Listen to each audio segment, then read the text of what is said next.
Pagka tayo naglilingkod sa ating Panginoong Diyos, dapat nandoon ang sigasig. Dapat nandoon ang alab. Kaya nga ang sabi namin sa inyo kanina, masama sa isang iglesia ni Cristo yung malamig. Kasi pagka malamig ka, wala yung sigasig. Wala po yung alab. Yun ang hinahanap ng Diyos sa atin. Yung ating pagsamba, maging espiritual.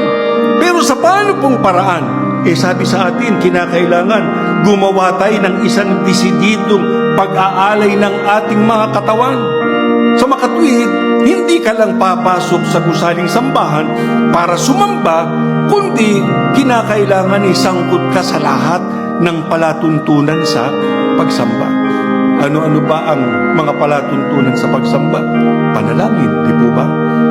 Ang totoo, hindi lang yung mananalangin sa kapulungan. Ang mananalangin, tayo.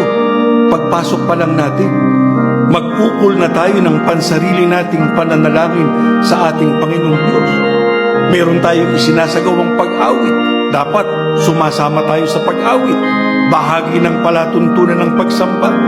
Pagka nagtuturo na ng mga salita ng Diyos, ano kinakailangan sa atin? Nakikinig, inuunawa.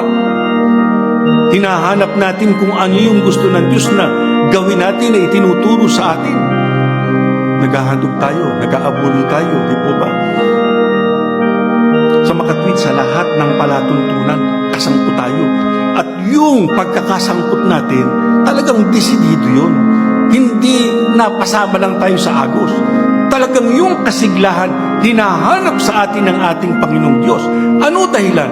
Gusto niya maligtas tayo pagdating ng araw ng paghukom.